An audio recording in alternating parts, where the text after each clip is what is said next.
Extended time مل جاتا ہے جب میچ میں کوئی گول نہ ہو رہا ہو تو پھر وہ کہتے ہیں جی آدھا گھنٹہ اور کھیل لو، پھر بھی گول نہ ہو تو وہ کہتے ہیں آدھا گھنٹہ اور کھیل لو.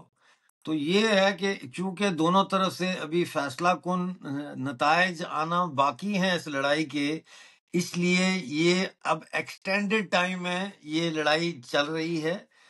پاکستان کا ٹائم تو اب ہو چکا ہے. دیکھیں ایک ایسی ریاست جس کے اندر بسنے والی ہر قوم اپنے آپ کو مقبوضہ سمجھتی ہو، ہر قوم جو ہے وہ پاکستان کو اپنی بجلی بھی چلی جاتی ہے لوڈ شیڈنگ کی وجہ سے 1 گھنٹے کے لیے یا 5 گھنٹے یا 10 گھنٹے کے لیے، اس کا الزام فوج پہ دیتی ہے. جہاں ملک کا بچہ چاہے یہ بات صحیح ہے یا غلط ہے لیکن وہ اس کی زبان پہ یہی ہے کہ فوج بجٹ کھا گئی ہے، ہم اسکول کی کتابیں نہیں خرید سکتے کیونکہ ہمارے پاس پیسے نہیں ہیں. پیسے اس لیے نہیں کہ تنخواہیں کم ہیں، تنخواہیں کم اس لیے ہیں کہ فوج بجٹ کھا گئی ہے. مطلب ہے ہر چیز کی تان جا کے فوج کے اوپر ٹوٹ رہی ہے. اور فوج کسی بھی فوج کے لیے، نیشنل آرمی کے لیے عوامی سپورٹ کا کھو جانا، نہ صرف کھو جانا بلکہ انٹیگنائز ہو جانا، یہ اس فوج کے سمجھ لیں کہ وہ فوج پیرالائز ہو جاتی ہے فزیکلی. باقی اب یہ جیسا میں نے کہا ڈیپینڈ کرتا ہے. اس وقت میری نظر کوئٹہ، خزدار، بڑے شہروں کے اوپر ہے کہ وہاں کی جو اسٹوڈنٹ آرگنائزیشنز ہیں وہ کیا کر رہی ہیں، کیونکہ یہاں پہ اب طالب علموں کا کردار، اربن جو اسٹوڈنٹس ہیں ان کا کردار بہت اہم ہو جاتا ہے. کیونکہ اربن اسٹوڈنٹ جو ہے وہ ایک تو ان کے اندر جوش اور عمر کی وجہ سے وہ بہت ان کے اندر سٹیمنا ہوتا ہے، جوش ہوتا ہے. دوسرا وہ مطالعے کا ان کو مائنڈ سیٹ ہوتا ہے کہ یونیورسٹی جا رہے ہوتے ہیں، پڑھنے لکھنے کا شوق ہوتا ہے، تو وہ زیادہ جلدی چیزوں کو گراسپ کرتے ہیں. اور اس وقت اگر اسٹوڈنٹس جو ہے وہ باہر نہیں نکلتے اور بیریکیڈز نہیں لگاتے، جو بھی بچا کچا تھوڑا بہت مائنرز ہیں یا فیکٹری ورکرز ہیں بلوچستان کے، یا اسمال جو کارخانہ جات ہوتے ہیں ان کے مزدور ہیں، یہ باہر نہیں نکلتے. سرکاری ملازمین پین ڈاؤن سٹرائک نہیں اب شروع کرتے، جو نچلے درجے کے لوکل سرکاری ملازمین ہیں. اسی طرح جب تک ٹرانسپورٹ مکمل طور پر بند نہیں ہوتی، جب تک مطلب پورا سسٹم بند نہیں ہوتا، تو اس وقت تک یہ جنگ حتمی جو ہے نتائج برآمد نہیں کر سکتی. تو یہ میچ چلتا رہے گا اور یہ کبھی آگے کبھی پیچھے اس طرح سے یہ چلتا رہے گا، لٹکتا رہے گا. اور اب مجھے یہ میں سوچ رہا ہوں کہ مجھے یہ لگتا ہے کہ ان لمحات کے لیے جو اربن بلوچ سوسائٹی ہے، اس کے جو انقلابی لوگ کہہ لیں یا آزادی پسند لوگ ہیں، انہوں نے کوئی تیاری نہیں کی ہوئی تھی. مجھے یہ نظر آ رہا ہے، ورنہ اب تک بیریکیڈز لگ جانی چاہیے تھی. جس دن بی ایل اے اور بی ایل ایف کے لوگ کوئٹہ میں اور تربت میں داخل ہو گئے تھے اور کئی جگہوں پر انہوں نے جو ہے وہ قبضہ کر لیا تھا، تو وہ وقت تھا جب وہاں بیریکیڈز ہوتی، وہ ایک سٹیپ آگے ہوتا. اب ایک سٹیپ ہم پیچھے چلے گئے ہیں اور ہماری جو اٹیکس ہیں بی ایل اے وغیرہ کی، یہ اب پھر واپس رورل سینٹرز میں یا ایسی ہائی ویز جو رورل ایریا سے گزرتی ہیں وہاں پہ ریٹریٹ کر گئی ہیں میرے حساب سے، بجائے ایڈوانس کر کے تو بڑے شہروں پہ قبضہ کرنے کی. اور یہ وہ پیریڈ ہے جس میں پاکستان آرمی خود کو ری موبلائز کرے گی، اور یہی وہ پیریڈ ہے جس میں ہمسایہ ممالک جو ہے ان کا بھی ایک اہم کردار بنتا ہے کہ وہ ان کو موبلائز نہ ہونے دیں. تو دیکھتے کیا ہوتا ہے. اب تو باہر کی کوئی طاقت ہی انٹروین کرے گی تو کچھ بنے گا. میں اسی طرف جانے لگا تھا ڈاکٹر صاحب کہ حالات جس حد تک بگڑ چکے ہیں، یوزولی انٹرنیشنل پاورز انٹروین کر جاتی ہیں. یہاں تک حالات پہنچتے پہنچتے اب تک انٹروینشن کیوں نہیں ہوئی ہے؟ اس کی وجہ ہے، آپ کو وارسا اپرائزنگ کا پتہ ہے؟ وارسا اپرائزنگ وہ اپرائزنگ تھی جو سیکنڈ ورلڈ وار کے اختتامی دنوں میں پولینڈ کے دارالحکومت وارسا میں ہوئی تھی. اور وہ کیا اپرائزنگ تھی؟ وہ اپرائزنگ یہ تھی کہ وارسا کے جو پارٹیزن تھے، یوتھ تھا، اسٹوڈنٹ تھے، اور ینگ وکلا ڈاکٹرز جو تھے between the age of 35 and 16، انہوں نے اپنی ایک ملیشیا بنا لی تھی وارسا سٹی کے اندر، جی ایکسکیوز می. اور جو انڈر گراؤنڈ پائپس ہوتے ہیں سیوریج پائپس، واٹر پائپس جو ہوتے ان کے نیٹ ورک کے تھرو یہ انہوں نے اپنا ایک جال پورے وارسا میں بچھا دیا تھا. آپ کو پتا نا سیوریج کے جو بڑے بڑے پائپ ہوتے ہیں وہ ہر وقت بھرے ہوئے تھوڑی ہوتے ہیں، وہ تو ایسے، آئی نو ہاں وہ تھوڑے سے ایسے ہوتے ہیں، اس میں آپ کھڑے ہو سکتے ہیں، چل سکتے ہیں. وہ پورے سٹی میں سیوریج سسٹم تھا. تو سیوریج سسٹم کو انہوں نے اپنی ہائیڈ آؤٹس بنایا، ابنڈنٹ بلڈنگز کو انہوں نے اپنی ہائیڈ آؤٹ بنایا، اور جرمن فورسز کے اوپر انہوں نے اٹیک کر دیا. ٹھیک ہے. جی. اب وارسا، ادھر سوویت یونین کی فوجیں، اسٹالن کی فوجیں وارسا کے باہر کھڑی تھی، اور وارسا اپرائزنگ والے جو تھے یہ سوشلسٹ تھے، مارکسسٹ تھے، کمیونسٹ تھے. یہ انتظار کرتے رہے، سوری کمیونسٹ نہیں تھے، یہ ڈیموکریٹس تھے، پروگریسو لبرل ڈیموکریٹس تھے، یہ کمیونسٹ نہیں تھے. اب یہ میسج بھیجتے رہے، پکارتے رہے سوویت یونین کی فوج کو کہ داخل ہو جاؤ، داخل ہو جاؤ، لیکن وہ داخل نہیں ہوئے. آئیڈیولوجیکل وہ کیوں ڈفرینس کسی داخل وجہ نہیں سے؟ ہوئے؟ نہیں، وہ ہاں وہ بھی تھا، لیکن اس لیے داخل نہیں ہوئے کہ وہ ایک طاقتور ڈیموکریٹ پاورفل لبریشن آرمی یا لبریشن گورنمنٹ نہیں چاہتے تھے. وہ چاہتے تھے کہ یہ جرمنی کے ساتھ لڑ کے یہ ان کو مار کے ویک کر دیں، اور جرمن ان کو مار کے ویک کر دیں، تاکہ یہ اتنے ویک ہوں کہ ہم وہاں اپنی کمیونسٹ پارٹی جو ہے اس کو قائم کر سکیں اور ہم اپنے سفیر آف انفلوئنس میں لے آئے. تو یہ بھی ہو سکتا ہے کہ اس وقت جو ہمسایہ ممالک ہیں وہ چاہتے ہوں کہ ٹھیک ہے بلوچستان آزاد ہو جائے، لیکن ایک کمزور بلوچستان، ایک لاچار بلوچستان، ایک لنگڑا بلوچستان، ایک ایسا بلوچستان جس میں براس کی ملٹری سٹرینتھ جو ہے وہ بالکل نامنل ہو جائے، تاکہ پھر وہ ڈیموکریٹک فورسز کو اپنے ساتھ ملا کے وہاں پہ جس طرح سیریا میں ایک گورنمنٹ بنی ہے سو کالڈ سویلین، ایسی ایک ہاچ پاچ سویلین گورنمنٹ بنا کے وہ پھر ان کی ڈکٹیشن پہ اور انٹرنیشنل جو مارکیٹ ہے اس کی ڈکٹیشن کو فالو کرے. تو یہ بھی ہو سکتا ہے، ہچکچاہٹ جو انٹرنیشنل کر رہے ہیں اس کا ایک یہ بھی وجہ ہو سکتی ہے. جی اچھا ڈاکٹر صاحب، اس وقت تو بلوچستان کے اندر جس طرح سے ہم دیکھ رہے ہیں، there are two fronts open. ایک پولیٹیکل فرنٹ ہے اور ایک آرمڈ فرنٹ ہے جو بی ایل اے اور بی ایل ایف کی ہے، اور پھر ایک طرف بلوچ یکجہتی کمیٹی ہے، سردار اختر بینگل ہے، یہ پولیٹیکل فرنٹ ہے. یہ دونوں ایک پیج پہ ہیں آپ کی نظر میں، یا دیر از اے ڈفرنس؟ میں، آپ نے بڑی اچھی بات کی ہے. میں اس کو تھوڑا سا اور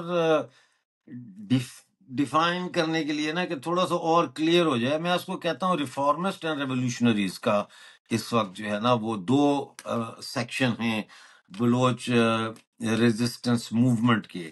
ایک ہیں وہ جو ریفارمسٹ ہیں. ریفارمسٹ وہ ہوتے ہیں جو گیون دائرہ جو ہوتا ہے، گیون جو سرکل ہوتا ہے، اس سرکل کے اندر رہتے ہوئے وہ اپنی جدوجہد کو جاری رکھنے کی کوشش کرتے ہیں. وہ آئینی جدوجہد کرتے ہیں، وہ قانونی جدوجہد کرتے ہیں. اور یہ قانون اور آئین جو ہوتا ہے یہ اسی غاصب اور قابض ریاست کا آئین اور قانون ہوتا ہے جس نے ان کے اوپر یہ عذاب اور یہ مصیبتیں جو ہیں وہ لائی ہوتی ہیں. تو وہ ریفارمسٹ ہیں جو صرف ریفارم کے ذریعے جو ہے وہ کوشش کرتے ہیں، اور اس کو میں کہتا ہوں یہ دائرہ ہے، یہ دائرہ ہے. اب یہ جو دائرہ ہے یہ کیا ہے؟ یہ دائرہ سمجھنا بہت ضروری اس لیے ہے کہ ایک دائرہ بناتی ہے ہر ریاست، اور اس دائرے کے اندر آپ کو اجازت ہوتی ہے جتنی فری سپیچ کی، اس سے زیادہ کی آپ کو اجازت نہیں ہوتی. اسی طرح آپ کو اس ریاست کے اندر احتجاج کرنے کی اجازت جو ہے وہ بھی اس دائرے کے اندر رہ کے آپ کر سکتے ہیں. انسانی حقوق کا مسئلہ بھی اس دائرے کے اندر رہ کر نکال سکتے ہیں.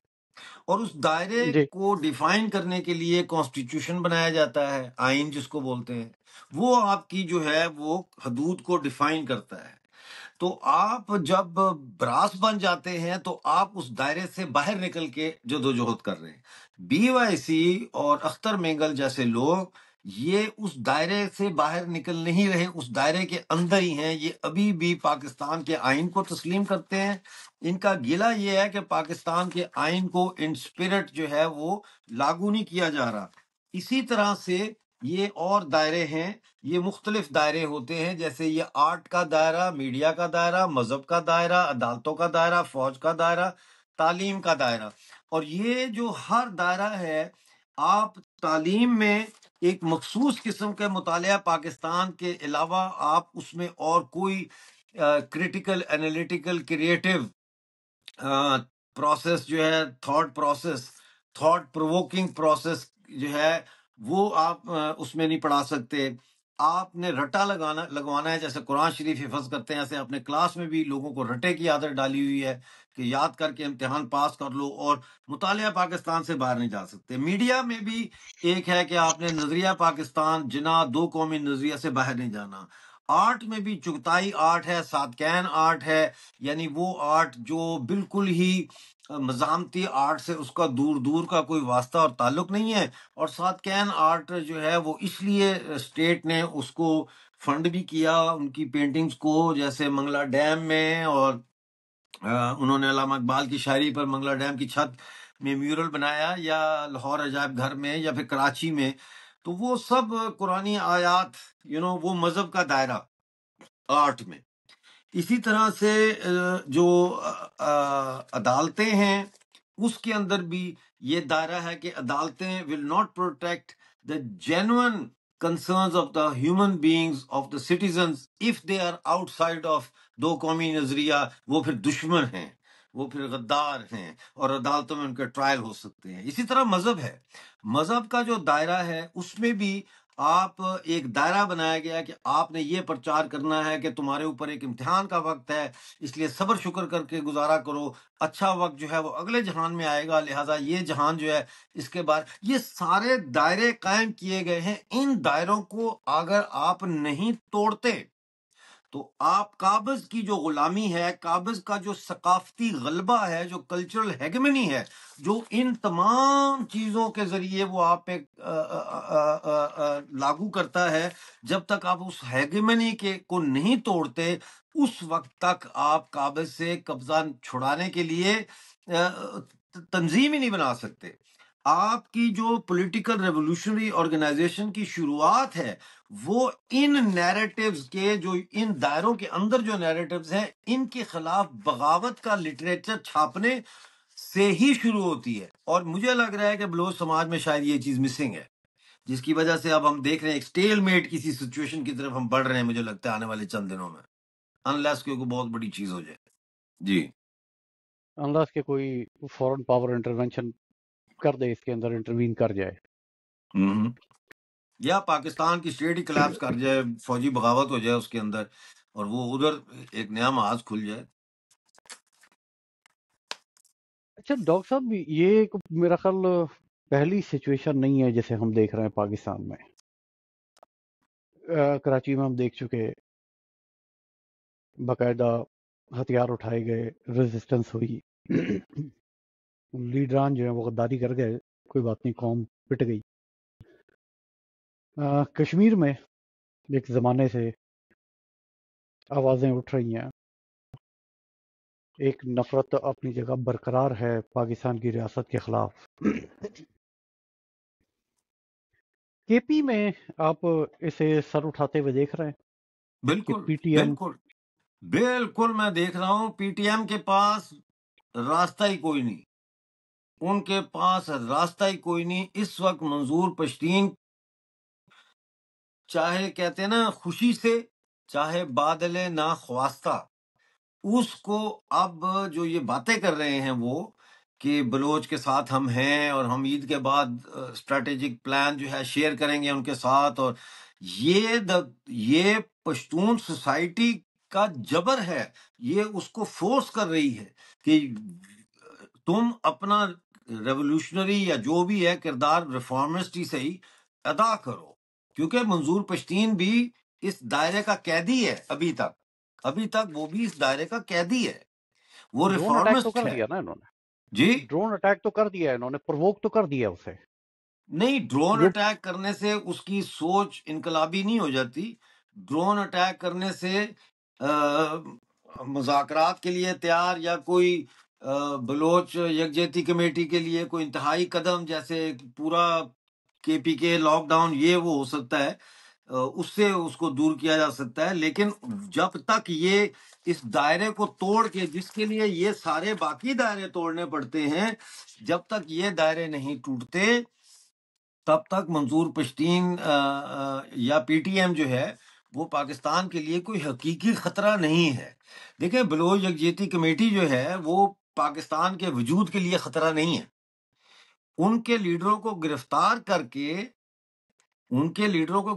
کر کے پاکستان نے خود ایسے حالات پیدا کیے ہیں جو بلوچستان میں علیحدگی پسندگی یا آزادی کی تحریک کے لیے ایک بہت بڑا ریکروٹنگ ایجنسی کھول دی انہوں نے.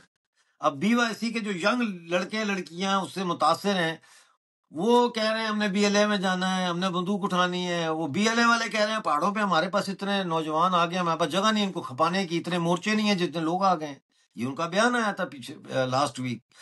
تو اس کا یہ مطلب نہیں ہے کہ بی وائی سی جو ہے وہ آزادی کی طرف جا رہی ہے. جب وہ آزادی کی بات کرتے ہیں کہ وہ آزادی مانگ رہے ہیں پاکستان کے فریم ورک میں رہتے ہوئے، انسانی حقوق کی آزادی، برابری کی آزادی، تعلیم کی حاصل کرنے کی برابری کی آزادی، گھومنے پھرنے کی آزادی، محبت کرنے کی آزادی، وہ آزادی اور ہے. یہ تو جو آزادی ہے یہ ریاست کے شیکلز کو توڑ کے ایک نیا ملک بنانا جو ہے وہ آزادی کا کانسیپٹ کچھ اور ہے. اور یہ سب اگر منظور پشتین صاحب فوج کی یہ جو دائرہ ہے اس میں فوج کے خلاف احتجاج کرتے ہیں تو وہ گلہ کی شکل کا احتجاج ہے، وہ بغاوت کی شکل کا احتجاج نہیں ہے. بے شک وہ کہیں کہ بنگالیوں نے تو تمہاری پتلونیں اتاری تھی، پشتون تمہاری چمڑی اتارے گا، لیکن وہ ایک سٹل اس کے اندر رہتے ہوئے ایک کرٹیسزم ہے. وہ ایز این انسٹیٹیوشن اس کو ریجیکٹ نہیں کر رہے، اس کو چیلنج انہوں نے نہیں کیا. اسی طرح سے تعلیم کا جو ہے وہ اس میں جو بھی ان کی ڈیمانڈز ہیں وہ اس دائرے کے اندر رہتے ہوئے تعلیم میں اصلاحات کی ڈیمانڈز ہیں. وہ پوری طرح سے نظریہ پاکستان یا پاکستان کے کانسٹیٹیوشن جو ہے اس سے بغاوت کی بات نہیں کر رہے. عدالتوں کے بارے میں بھی ان کے جو گلے شکوے ہیں منظور پشتین صاحب کے وہ محدود ہیں اس چیز تک کہ ان عدالتوں سے انصاف نہیں مل سکتا، لیکن وہ یہ نہیں بتاتے کہ پھر کن عدالتوں سے انصاف ملے گا اور وہ کب قائم ہوں گی اور کیسے قائم ہوں گی. تو یہ جو بٹوین دا لائنز اور دائروں میں رہ کے جو ریفارمزم کی سیاست نے سر اٹھایا ہے خیبر پختونخوا میں پی ٹی ایم کی شکل میں اور بلوچستان میں بلوچ یکجہتی کمیٹی کی شکل میں، یہ شروع میں تو بہت انقلابی دکھتی ہیں اپنی حیت میں، اپنی ساخت میں، اپنی گفتگو میں. یہ جو دہشت گردی ہے اس کے پیچھے وردی ہے، بڑا انقلابی جذباتی نعرہ لگتا ہے. لیکن عملی میدان میں یہ ایک وقت ایسا آتا ہے کہ یہ ریفارمسٹ آرگنائزیشنز چاہتے ہوئے یا نہ چاہتے ہوئے انقلاب اور آزادی کے راستے میں سب سے بڑی رکاوٹ بن جاتے ہیں. آئی انڈرسٹینڈ ڈاکٹر صاحب. کسی حد تک میرا خیال منظور پشتین کو بھی جو ہے وہ ان دائروں کو باہر توڑ کے نکلنے کی ضرورت ہے. جب تک ان دائروں سے نہیں نکلے گا میرا خیال پختون قوم کے حقوق وہ انہیں دلوا نہیں پائے گا جس طرح سے وہ کوشش کر رہا ہے. اچھا ڈاکٹر صاحب، ماضی میں انہوں نے ایک بات کی تھی کہ ہم بلوچوں کے ساتھ ایک نیکسٹ جو گرینڈ جرگہ ہم کریں گے وہ بلوچوں کے ساتھ ہم کریں گے. اس کے اوپر بھی دوبارہ انہوں نے کبھی کوئی بات نہیں کی. آپ کو آگے جا کے کہیں کوئی اتحاد ہوتا ہوا نظر آ رہا ہے؟ دیکھیں نا، 13 اکتوبر کو گرینڈ جرگہ تو ہوا تھا قرم ایجنسی یا ادھر کہیں خیبر پختونخوا میں، جس جی کے اوپر انہوں نے گولیاں چلائیں، بمباری کی، وہاں کوئی لوگ مرے، وہ جرگہ نہیں ہو سکا. تو جرگے کا کام نہیں ہے. یہ جرگوں سے بلوچستان یا کے پی کے نے نہ آزاد ہونا ہے اور نہ یہاں پہ کوئی بہتری آنی ہے. یہاں تو ایک آل آؤٹ ریولوشنری وار ہونی چاہیے، اس کے بغیر نہیں ہو سکتا. اس کے لیے اسٹڈی سرکلز دیکھیے، ہم بعض اوقات اسٹڈی سرکل کی اہمیت کو بالکل ہی مطلب ہے نظر انداز کر دیتے ہیں، گفتن نشستن برخاستن کو زیادہ امپورٹنٹ سمجھتے ہیں۔ چار دوست ملے، چائے کے کپ پہ بیٹھے، پاکستان کو گالی دی، پنجابی کو گالی دی، فوج کو گالی دی، انقلاب زندہ باد کہہ کے وہاں سے اٹھ کے چلے گئے۔ لیکن انقلاب کی جو نٹی گریٹی ہے اس کو سمجھنا، اسٹڈی سرکل کیا ہوتا ہے؟ اسٹڈی سرکل ہوتا ہے جہاں آپ جا کے اتہاس کا کھوج لگاتے ہیں، یعنی آپ انقلابات کی تاریخوں کو پڑھتے ہیں۔ فرض کریں مثال کے طور پہ آپ پیرس کمیون کے بارے میں پڑھتے ہیں، پیرس کی بغاوت کے بارے میں پڑھتے ہیں، فرینچ انقلاب کے بارے میں پڑھتے ہیں کہ فرینچ انقلاب اتنا بڑا انقلاب اور پہلا جدید دور کا انقلاب تھا، صنعتی دور کا، وہ کامیاب کیسے ہو گیا اور کامیاب ہونے کے بعد ناکام کیسے ہو گیا۔ اسی طرح سے بالشوک ریولوشن ہے، بالشوک ریولوشن کیسے کامیاب ہوا، اس میں کیا مطلب ہمیں کامیابی نظر آتی ہے، ہاں زبردست جی، روس جیسی قوم ہی کوئی نہیں جی، باقی سارے مطلب ہے کہ میں کیا لفظ استعمال کروں، وہ ہے نہیں، باقی قومیں بھی بڑی سمجھدار اور دلیر ہیں، لیکن وہ اس کلاس روم میں نہیں گئے جس کلاس روم کو کہتے ہیں احتجاج، اور جس کو کہتے ہیں احتجاج کے بعد اسٹڈی سرکل۔ پھر آپ پڑھتے ہیں کامیاب انقلابوں کی تاریخیں، آپ پڑھتے ہیں ناکام انقلابوں کی تاریخیں، پھر اس کو اپنے موجودی حالات پہ لگاتے ہیں۔ پاکستان کے لیفٹ کا سب سے بڑا نقص یہ رہا ہے کہ، اور میں بتاؤں گا کہ کیوں رہا ہے اگر آپ اجازت دیں گے تو۔ جی جی ایک تو ان کا نقص یہ رہا ہے کہ انہوں نے پرو ماسکو ہو گئے، تو انہوں نے بالکل اربن ٹریڈ یونین پالیٹکس کے ذریعے انقلاب کا نعرہ بلند کیا کہ جناب یہ انقلاب شہروں سے آئے گا، ٹریڈ یونینز کو آرگنائز کرو اور شہروں میں آرگنائز کرو۔ یہ دوسری طرف آپ کے مزدور کسان پارٹی، ماوسٹ افضل بنگش، میجر اسحاق صاحب، غلام نبی کلو، اور ادھر سندھ والے بھی جو ہے، یہ لوگ تھے جو ماوسٹ تھے، جو کہتے تھے نہیں دیہاتوں میں انقلاب آئے گا، کسان انقلاب۔ دونوں چیزیں غلط۔ اور یہ جو ہمارے ہاں ایک روایت ہے، ایم کیو ایم میں بھی ہے، یعنی مہاجر قوم میں بھی ہے، سندھیوں میں، پنجاب، سب میں ہے، پوجا کرنے کی، کہ بس ایک لیڈر ہے، مر جائیں گے، قتل ہو جائیں گے، اس کے لیے خون بہا دیں گے، ہمارا لیڈر جو ہے، اس سے مطلب ہے کہ کلٹ کی حد تک ہم اس کو ماننا شروع کر دیتے ہیں نا۔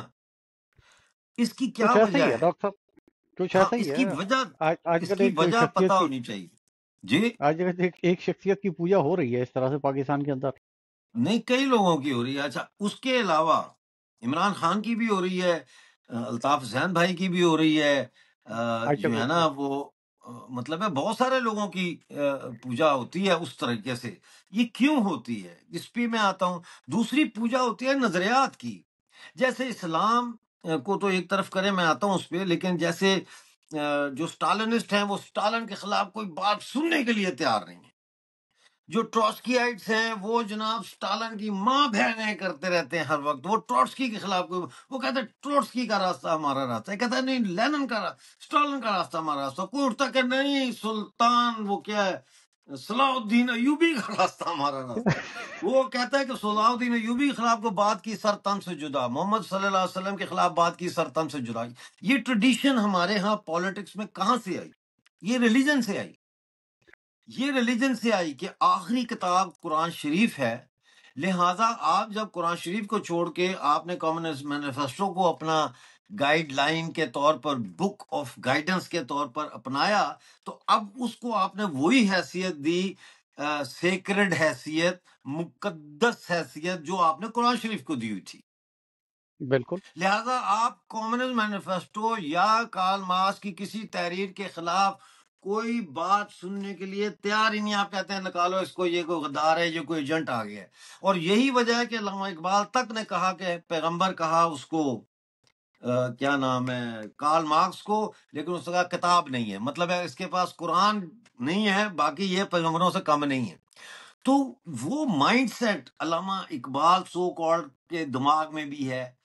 ہر شخص جو ہے وہ کوئی چیز ڈھونڈ رہا ہے جس کی وہ پوجا کرے، وہ شخصیت ہو، وہ آئیڈیالوجی ہو، اور یہ ریلیجن سے آیا ہے۔ جیسے اسلام میں انہوں نے یہ کلچر ڈال دیا ہے کہ جو حضرت محمد صلی اللہ علیہ وسلم کی ناموس کے خلاف بات کرے اس کا سر تن سے جدا، شاتم رسول کی سزا سر تن سے سر جدا۔ تن سے جدا۔ ہم نے اس کو یہاں بھی اپلائی کر دیا کہ شاتم الطاف حسین صاحب کی سزا سالے کا سر تن سے جدا، بوری میں بند کر کے پھینکو بہنچو اس کو، ہاں، جو ٹھیک قائد ہے، کا غدار ہے وہ موت کا حقدار ہے، یہاں تک چلے وہ گئے موت تھے کا حقدار ہے، وہی چیز اسی طرح سے باقاعدہ نعرہ ہے۔ یہ اور تنظیموں میں بھی یہ چیز آئی۔ تو سب سے پہلے ہمیں اس چیز کو پھینکنا ہے، اور وہ میں نے چارٹ نہیں بنایا، شاید کل بناؤں گا، کہ یہ دائرے ہیں Islam, Marxism, neo liberalism, whatever, یہ سارے دائرے ہیں۔ آپ ایک دائرے سے چھلانگ لگا کے دوسرے دائرے میں کیوں جا رہے ہیں؟ یہاں سے چھلانگ لگاتے ہیں وہاں، مثلا کیا نام تھا، حمید عبداللہ حمید، جو صبا حمید کے والد ہیں، کامنسٹ تھے، انہوں نے کتاب لکھی تھی جب وہ مکہ شریف گئے، وہاں سے حج کر کے آئے یا عمرہ کر کے آئے، تو انہوں نے کتاب لکھی تھی کامنسٹ کا، پتہ نہیں مطلب اس کا یہ تھا کہ کامنسٹ کے دل پر خانہ کعبہ میں کیا گزری، اور کیسے ان کے اوپر جو ہے وہ روشنی سیدھی آئی، اور وہ جناب ان کا اسلام زندہ ہو۔ او بھائی، ان دائروں میں آپ کیوں چھلانگیں مار رہے ہیں؟ Why are you grass hopping among these دائرز؟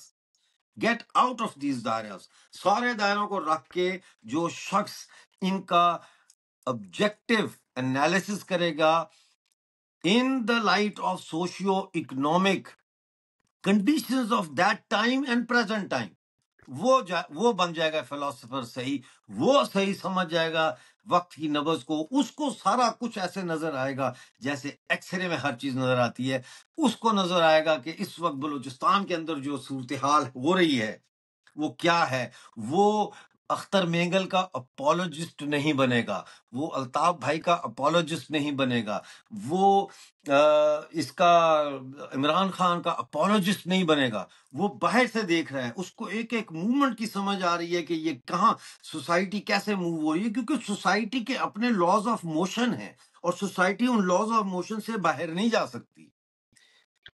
کہتے تھے ڈاکٹر جی سوشلزم کا، اچھا سوشلزم کا بھی آپ دیکھ لیجئے، آخری بات کروں گا پھر آپ کا سوال لیتے، کہ سوشلزم کے بارے میں بھی تو یہ لینئر ایک ہسٹوریکل ایوولوشن انہوں نے کیا تھا نا، کہ پہلے غلام داری نظام تھا، پھر جاگیرداری نظام آیا، پھر سرمایہ داری نظام آیا، اس کے بعد سوشلسٹ نظام آیا، اب کمیونسٹ نظام آئے گا، ٹھیک ہے۔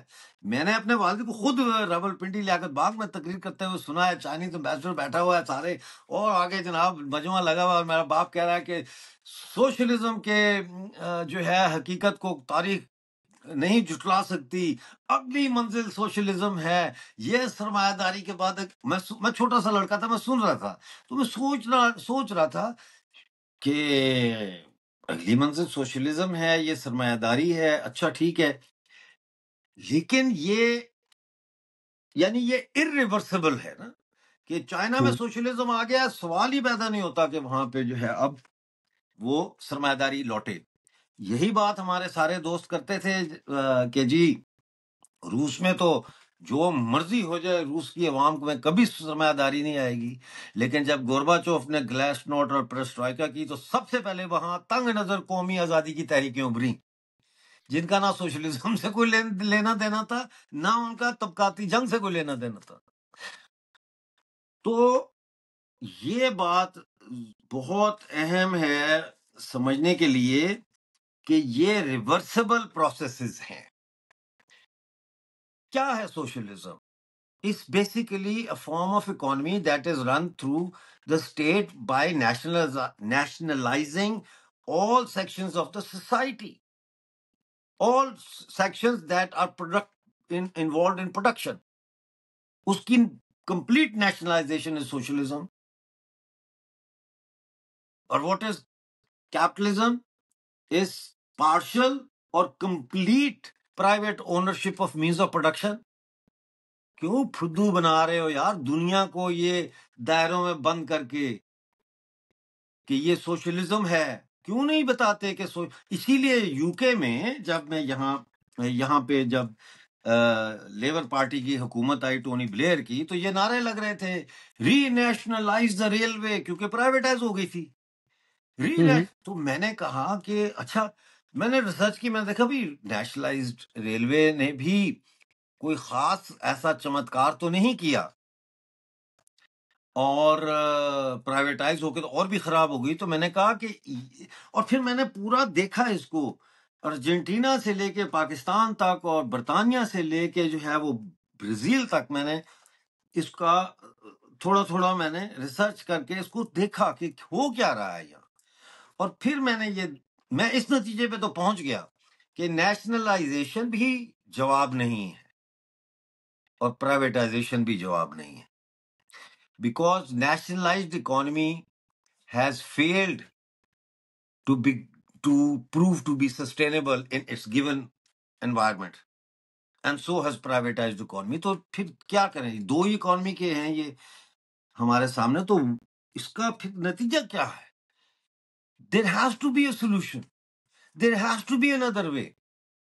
اور پھر میں 2013 میں نے ایک آرٹیکل لکھا اور اس میں نے لکھا کہ the third way is the complete and total democratization of the means of production، کہ ذرائع پیداوار کی مکمل جمہوریت سازی جو ہے وہ ہے ان دونوں کو رد، کیونکہ نیشنلائزڈ اکانومی بھی بیسیکلی کیپٹلسٹ اکانومی کی ایکسٹریم فارم ہے، اور اسی طرح سے اوپن مارکیٹ اکانومی وہ تو اس کو تو سب جانتے ہیں کہ یہ کیپٹلسٹ اکانومی ہے، اور ملٹن فریڈمن کی کتاب پڑھ لیں آپ، وہ ایک کتاب چھوٹی سی ہے، وہ آپ سمجھ جائیں گے کہ کیپٹلسٹ اکانومی کا مسئلہ کیا ہے۔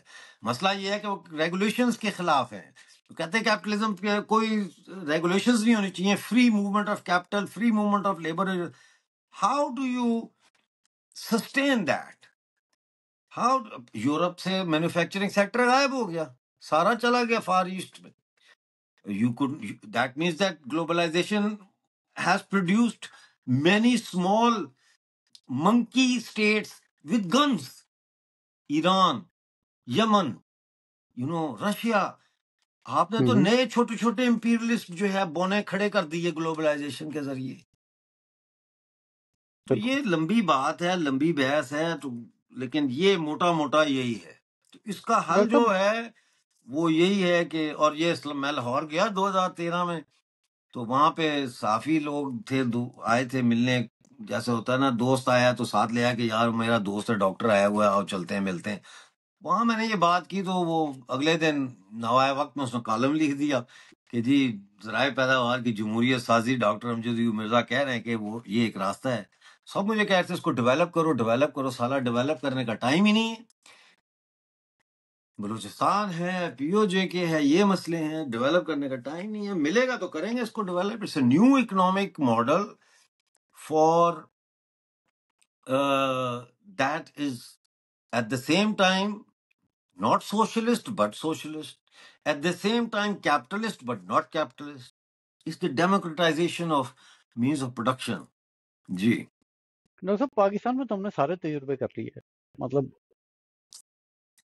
ہم اور نے اس میں سب سے نیشنلائزیشن بھی زیادہ کر کے دیکھ لی۔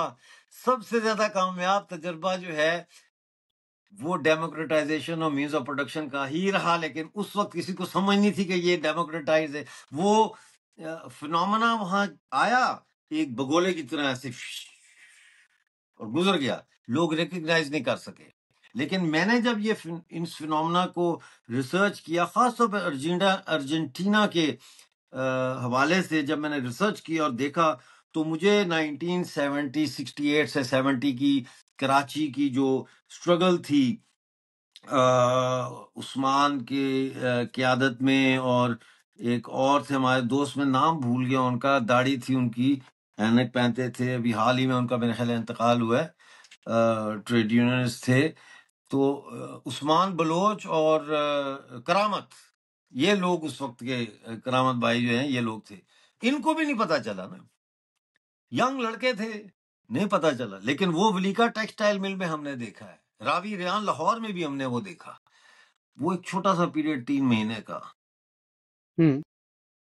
وہ ہے ڈیموکریٹائزیشن اور مینز آف پروڈکشن۔ اس پہ پھر کبھی بات کریں گے، کیونکہ تو اٹس اے ڈاکٹر صاحب ڈیولپنگ آئیڈیا۔ ہم تو ہر تجربے میں فیل ہوئے نا، ہم نے انڈسٹری کو نیشنلائز کیا، فیل ہو گئے، ہم نے پرائیویٹائزیشن کو ساری دنیا میں نیشنلائزیشن پہ لے کے آئے، پھر واپس پرائیویٹائزیشن پہ لے کے گئے، پھر ہم نے ویلفیئر اسٹیٹ بنانے کی کوشش کی، ہم نے لنگر خانے کھول دیے کہ لوگوں کو نوکری نہیں ملتی تو روٹی یہاں سے کھا لو، مگر still a failure.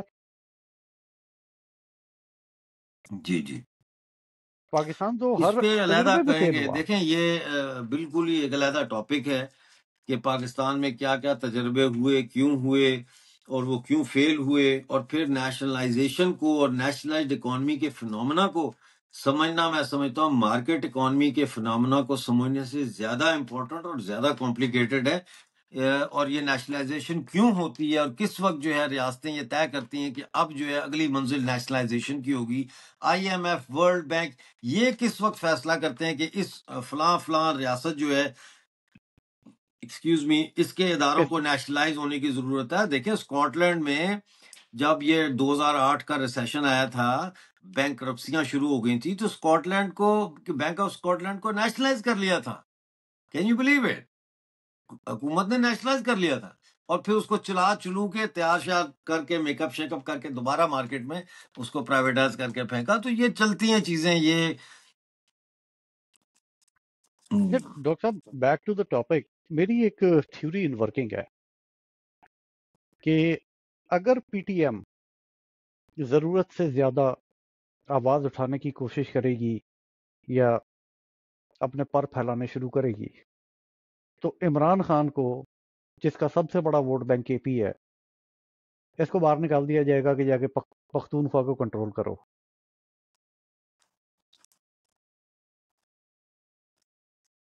Imran Khan نہیں ان کو کنٹرول نہیں کر سکتا جو پی ٹی ایم کے کو سپورٹ کرتے ہیں. عمران خان ان کو سپورٹ ان کو نہیں کنٹرول کر سکتا، کیونکہ عمران خان کے بارے میں ہر پٹھان کو پتہ ہے کہ یہ طالبان کا بندہ ہے. دا طالبان دے، دا داڑھی اندر دے. یہ سارا طالبان ہے. یہ اس کے اوپر بھی ایک پروگرام رکھو عمران خان اچھا، پہ، اس کے اوپر رکھتے ہیں ڈاکٹر کہ صاحب. ایک دیکھیں، شخص جو ایچسن کا پڑھا، جو کاؤنٹی میچز کھیلتا رہا، جو پلے بوائے تھا، وہ آج ایسے کیسے ہو گیا کہ اپنی ہر تقریر کا آغاز جو ہے وہ اسلامک آیتیں پڑھ کے کرتا ہے. یہ بھی ایک قرآن کی فنومنا آیتوں ہے. سے تقریریں شروع کرتے ہیں. ڈاکٹر صاحب ایکچولی ہاں ہاں. مجھے یہ جو مجرمانہ کردار نظر آیا پی ٹی آئی کی گورنمنٹ کا کے پی کے اندر، یہ جو ابھی ڈرون اٹیک ہوا، ریاست نے کمپلیٹ فسطائیت کا مظاہرہ کیا، مگر اسٹیٹ گورنمنٹ نے مکمل یہ خاموشی جو اختیار قرم کی. ایجنسی میں ہوا ہے، یہ جو کل جو ہوا ہے، ریاست نے تو فسائیت کا اپنی پورا مظاہرہ کیا، مگر اسٹیٹ گورنمنٹ نے، پی ٹی آئی کی حکومت نے مکمل خاموشی اختیار کیا. جبکہ ان کا لیڈر جو ہے وہ ڈرون اٹیکس کے خلاف رہا، ایک زمانے تک ڈرون اٹیکس کے خلاف تحریک چلاتا رہا. جنرل اس کے کیا نام تھا اس کا یار، مشرف کے اور پیپلز پارٹی کی جو گورنمنٹ تھی اس دور میں، ڈرون اٹیکس کے خلاف شور میں چاہتا رہا. اور now all of a sudden ان کی حکومت ہوتے ہوئے ڈرون اٹیک ہوا اور یہ بالکل خاموش ہیں. تو یہ تو اپنے پرنسپلز کے بھی اگینسٹ چلے گئے ہیں. تو میرا خیال ان وہ کی بھی اسٹرگل، وہ پرنسپل دائروں کے اندر رہ کے یہ گھوم رہے ہیں، اس سے باہر یہ نہیں نکل پائیں گے کبھی. نہیں، مجھے پی ٹی دائرے آئی بھی کے دائروں سے اندر باہر نہیں بھی نکلتی. دائرے ہیں نا، دائروں کے اندر بھی دائرے ہیں. ہوں. تو یہ ان میں سے ایک دائرے میں ہیں بیٹھے ہوئے. اور اور عوام کے جو دائرے آپ نے، جو عوام کے جو دائرے آپ نے ڈاکٹر صاحب بنائے نا، اس کے اندر ایک دائرہ اور کریٹ کر لیں، شخصیت پرستی کا دائرہ، کیونکہ ہم تو آج تک اس سے نہیں باہر نکل سکے. ہاں جی، وہ نکل بھی نہیں سکتے. وہ جب تک دیکھیں نا، اسٹالن کا جو شخصیت پرستی ہے وہ بھی آئی جیزس سے، آرتھوڈاکس چرچ سے. جی. مطلب بھائی ہر سوسائٹی میں یہ جو ہے یہ آیا ہے اس سے، کیا کہتے ہیں اس کو، مذہب سے نکل اس کے آ رہا ہے. ریلیجن سے. ہاں، ہر جگہ ریلیجن یہ سے نکل کے ریلیجن آ سے رہا آیا، ہر جگہ ریلیجن سے نکل کے آ رہے ہیں. تو ابھی کچھ صدیاں اگر یہ دنیا بچ گئی تو کچھ صدیاں ابھی لگیں گی ریلیجن سے جان چھڑانے میں، اور پراپر سائنٹیفک وے سے اس کو دیکھنے میں. ورنہ یہ شخصیت پرستی جو ہے، کیونکہ انسان کی یہ کمزوری ہے ڈھونڈنا، اس کی کمزوری ہے رول ماڈل ڈھونڈنا، ہیرو ڈھونڈنا. اب مطلب بچپن سے، کیونکہ وہ باپ کو دیکھتا ہے، اپنی ماں کو دیکھتا ہے، اگر سنگل چائلڈ پیرنٹ ہے تو اپنی ماں کو دیکھتا ہے، وہ اس کی رول ماڈل ہوتی ہے سب سے پہلی، باپ پہلا رول ماڈل ہوتا ہے. پھر وہ جب جوان ہو جاتا ہے تو اس کو اپنے باپ کے ساتھ جو اختلافات اور ڈیپرس کمپلیکس اور یہ اور وہ جو پیدا ہو جاتے ہیں، تو اس کے بعد وہ اپنی فیملی، امیجیٹ فیملی سے باہر رول ماڈل ڈھونڈتا ہے. تو یہ ایک بڑی لمبی گفتگو ہے. اچھا ڈاکٹر صاحب، آپ بہت زیادہ ایکٹیو بھی ہیں میڈیا کے اوپر، خبریں بھی آپ کو مجھ سے زیادہ ملتی رہتی ہیں. جی جی. مجھے یہ بتائیں کہ ابھی یہ ایک بریکنگ نیوز میں نے بھی کل آپ کو بھیجی تھی کہ ہاں جی ہاں جی. پاکستان سے سعودی عرب میں 6 ڈیمانڈز کی گئی ہیں. ان 6 ڈیمانڈز کے اندر کاؤنٹر ٹیررزم ہے، ڈرون اٹیک آلریڈی ہو گیا، وہ تو ہم نے ہوتے ہوئے دیکھ لیا. اب دوسری مطلب ٹورڈز انڈیا جو ان کی پالیسی ہے اس کو چینج کریں and make better policies towards India, have a friendly gesture towards them. China کا ایکسس کم کریں. وہ ایران از آپ آ بیک جائیں آن نا دا ٹیبل. فائنل والے پہ ڈائریکٹ ہی آ جائیں، کیوں ایسے اچھا، لوگوں کو اس آپ کے پسند اس کے سب اندر سے اب وہ come America straight to the America bloody راستہ بھی پوائنٹ مانگ رہا ہے مین. بگرام بیس کے لیے. آخری ان سے ڈیمانڈ یہ کی گئی ہے کہ جس لیول کے اوپر سعودی عرب آ کے اسرائیل کو تسلیم کرتا ہے، they want Pakistan on the same level.